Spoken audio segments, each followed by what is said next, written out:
বাড়ি যখন আসছি এখানে একটা অনুষ্ঠান হবে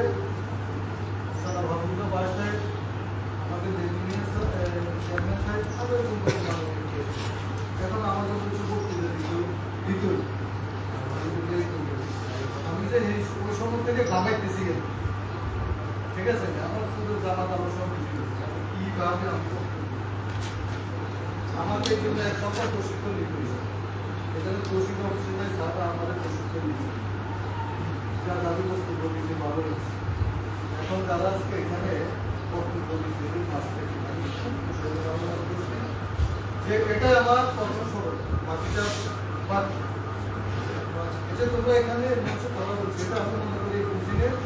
বড় ধরনের একটা সফলতা যে প্রাপ্ত টুকু তো বাবদ পাইছি যাও এখানে সুন্দর বক্তব্য সবাইকে ছিল মানে আমি বলে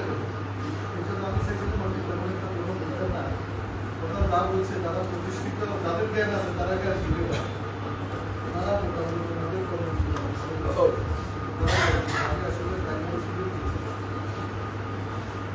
শিক্ষক 11 সাল থেকে কোনো শিক্ষকের দায়িত্ব পালন করতেছি আমার সহকর্মী ছিলেন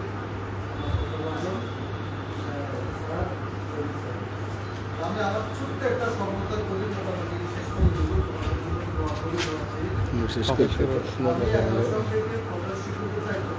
শুধু সদরে একটা স্কুল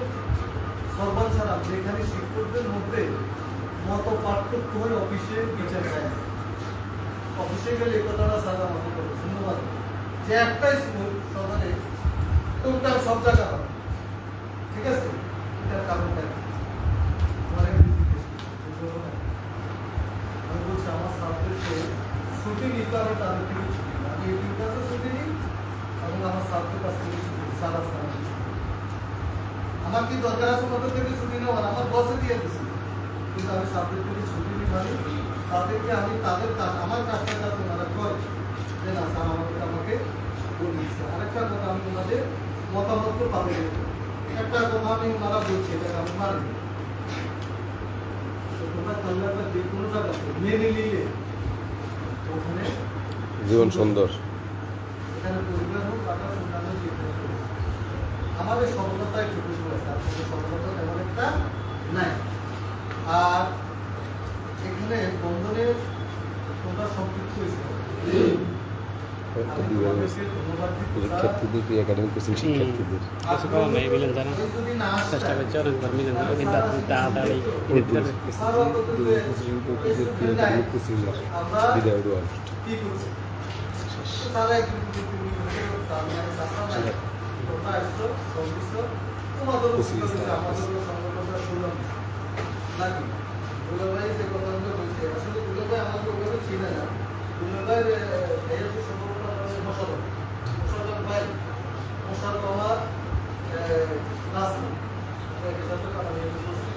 আর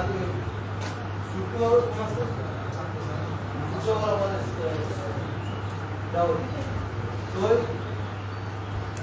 তোমরা মধ্যে আমি কিন্তু একটা জিনিস দেখছি তোমাদের প্রত্যেকের ছবির দিকে কিন্তু আমি তাকাই সেখানে বসে তার ছবি কিন্তু স্কুলিং আছে তোমাদের কিন্তু কবিতা আছে আমি দেখছি তোমাদের চোখ কথা বলে যেমন হয়তো সক্রেটিসের ছবির দিকে বলে অনেকে তার মাথার ভিতরে অনেক কিছু আমি তোমাদের কিন্তু বলতে দেখছি আমাদের হচ্ছে অনেক জ্ঞান অনেক একটা কিন্তু যদি তোমরা এই হচ্ছে পরিশ্রম করো জ্ঞান কি করে দেখবেন কিন্তু আমার জ্ঞান আছে সে কিন্তু আমার সাথে কথা না বলতে পারে কিন্তু পরিশ্রম আমি এক গর্ব বলছি আমি পরীক্ষার্থীদের প্রতি টাকা দিতাম সব থেকে আমি ফিরে এসেছি বাজার থেকে ফিরে এসেছি আমি এরকম গর্ব করে ঠিক আছে কিন্তু আমি বর্তমানে সংক্ষিপ্ত বড় ভাইদের কাছ থেকে আমি অনেক কিছু আমার একাডেমিক সাইড হলো স্কুলে আসা আর পড়ালেখা করা এতটুকু সমাজ নামাজ এগুলো আমার কাছে ঠিক আছে আমি বন্ধনে আসি আমি অনেক কিছু এই জন্য বন্ধন আমার প্রান্তীয় সংগঠন এবং আমি বন্ধনে দূরে থাকবো মানে অদৃশ্য বাবুল অনেক কাছে থাকবো যেই চালাক যে পরিচালনা করে। তোমরা হয়তো জানো না, এই যে আমরা বন্ধনের কোচিংয়ে এমন কিছু বন্ধনের লোক আছে যারা তাদের এই যে খরচ কাটছিস তৈরি বন্ধনে চালাচ্ছে, তোমাদের কোচিং সেন্টার কোচিংটা পরিচালনা করে। তখন বন্ধন পরিচালনা করতে গিয়ে আমি কিছু সব এবং যতটা সম্ভব আন্তরিকতা দিয়ে মানে গান এবং গান এগুলো সম্পর্কে তো তোমরা কোচিংয়ের ব্যাপারে চালু করার জন্য বছর চালু রাখতে আসলে চালু রাখতে অনেক কষ্ট হয়, যেহেতু আমরা অনেকে বিভিন্ন চাকরি বাকরি ছোটখাটো এটা আমরা চেষ্টা করছি তাদের প্রতিযোগিতা তোমাদের সহযোগিতা লাগবে। তোমরা তোমাদের প্রতি আমার একটা অনুরোধ থাকলেও তোমরা বন্ধনের পাশে থাকো। বন্ধনের পাশে যদি তোমরা থাকো তাহলে আগামী দিনে বন্ধনের চলার কথা অনেক সহজ সরল এবং আমি আশা করি তোমরা থাকবে। আমি আর বাড়াবো না, তোমাদের শুভকামনা করি। আর একটা কথা হচ্ছে আমাদের এক স্যার আছে, ওই স্যারে আমরা এইটা দেখলে এমনি করে দেখলে দেখলে আমরা বয়সের কারণে উনি এত কিছু পড়া ফোন করুন দেখা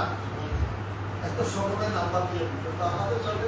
ক্লাস এইটা ক্লাসে এত তিন জায়গায় ফুটা গিয়ে এটা পরীক্ষা করে নাইও ঠিক আছে, আমি এটা ক্লাসে ফুটা গিয়ে স্যারে ইয়াতে 5 নাম্বার দিয়েছে, 5 নাম্বার দিয়েছে। এখন আমরা যে নাম্বার বেশি কি লিগে বেশি এটা চাইলে আমরা দেখতে কিন্তু তোমরা দেখতে হ্যাঁ কম্পিটিশন। তো ইকের কাগজ উঠতে স্যার আমরা এখানে 5 নাম্বার দিয়েছে, আমরা স্যার এখানে এখানে কিনে 5 দিয়েছে। কয় কষ্ট কি কোনো দাম নাই, ওরা একটা চলা তোরা ভুলে কি আসছে ঠিক আছে। অনেক সময় স্যাররা কখনো খারাপ ফেল করে বুঝছো নি, তারা কিছু কি বললে দেখা ফেলে একটা ছেলে ফেল করে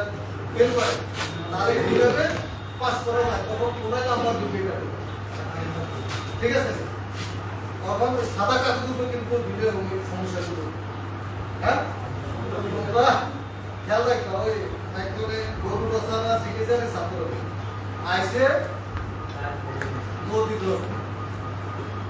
তখন হেঁটে তো শিখছে গরু রসানা তো লেখছে আমাদের গ্রামের পাশে একটা নদী আমাদের এদিকে কিছু মানুষ আছে, ওদিকে কিছু মানুষ আছে, বিকালে গাছ আছে, নদীর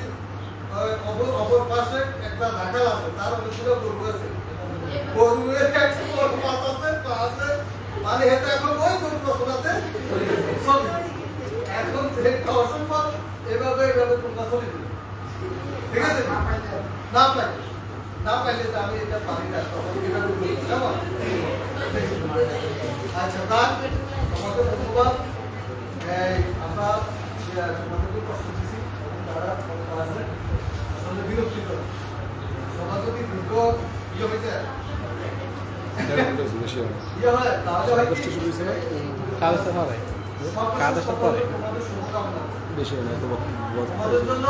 শুভকামনা রইল, দোয়া রইল। এবং যাই হোক এখানে তোমরা সবাই সফল হবে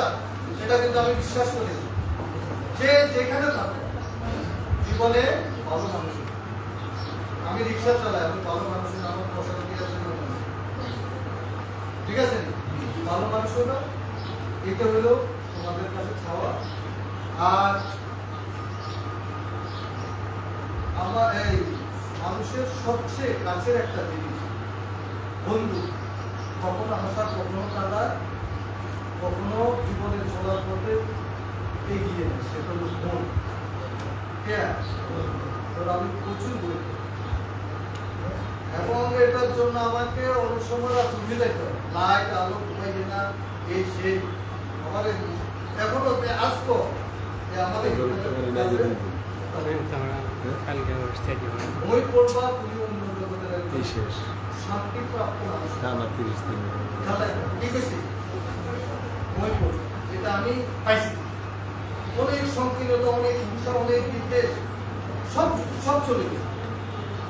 এখন আমি কারো সফলতা দেখলে আমি খুশি,